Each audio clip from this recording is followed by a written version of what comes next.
రాజధాని అమరావతి పనులు ప్రారంభించడానికి 3-4 నెలల సమయం పడుతుందని ఏపీ మంత్రి నారాయణ అన్నారు. రేపు అమరావతి ప్రాంతంలో సీఎం చంద్రబాబు పర్యటించనున్నారని చెప్పారు. అమరావతి నిర్మాణానికి మళ్లీ టెండర్లు పిలవాల్సి ఉంటుందని, దీనికి 3-4 నెలల సమయం పడుతుందన్నారు. కేబినెట్ లో చర్చించిన తర్వాత పనులు ఎప్పటి నుంచి ప్రారంభించాలనే దానిపై నిర్ణయం తీసుకుంటామన్నారు మంత్రి నారాయణ. రేపు ముఖ్యమంత్రి నారా చంద్రబాబు నాయుడు గారు అమరావతి క్యాపిటల్ సిటీని సందర్శిస్తున్నారు. మొదట ఏదైతే ప్రజావేదికని గత ప్రభుత్వం కూల్చేసిందో ఫస్ట్ అక్కడ స్టార్ట్ చేసి కూల్చేసిన ప్రజావేదికని ప్రజల కోసం కట్టిన ప్రజావేదికని ఆ రోజు కూల్చివేయడం జరిగింది నిర్దాక్ష్యంగా. అది ప్రజల సొమ్ముతో కట్టింది, ప్రజలు వాళ్ళ సొమ్ముతో కట్టింది.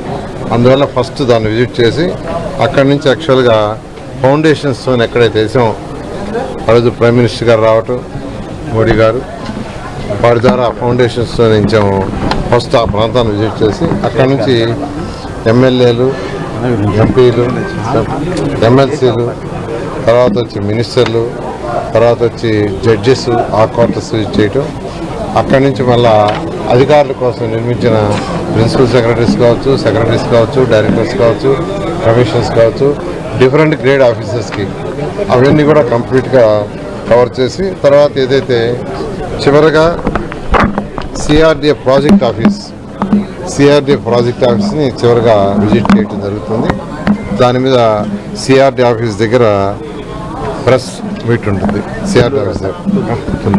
ఆ విధంగా యాక్చువల్గా ఈ యొక్క ప్రోగ్రాం రేపు డిజైన్ చేయడం జరిగింది.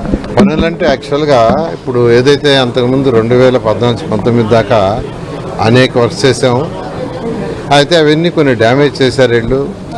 రకరకాల రోడ్లు అయితే తవ్వేస్తున్నాయి. వీటిలన్నింటినీ ఫస్ట్ కమిటీలు వేసి ఫస్ట్ వాటి యొక్క డ్యామేజ్ని అవన్నీ ఎస్టిమేట్ చేయాలా. తర్వాత టెండర్స్ కూడా అన్నిటికీ పిలవాలి, ఎందుకంటే టైం అయిపోయింది. టెండర్స్ పెట్టిన కాల పరిమితి దాదాపు అయిపోయింది. అందువల్ల అన్నిటికీ కూడా టెండర్స్ పిలవాలి. టెండర్స్ పిలవాలంటే మళ్ళీ రీఎస్టిమేషన్ చేయాలి. వీటన్నిటికి కూడా సుమారుగా ఒక 3 months పడుతుంది. సుమారుగా ఒక 3 months, 3 to 4 months పడుతుంది. ఏది ఏమైనప్పటికీ ఇది క్యాబినెట్లో డిస్కస్ చేసి దాని మీద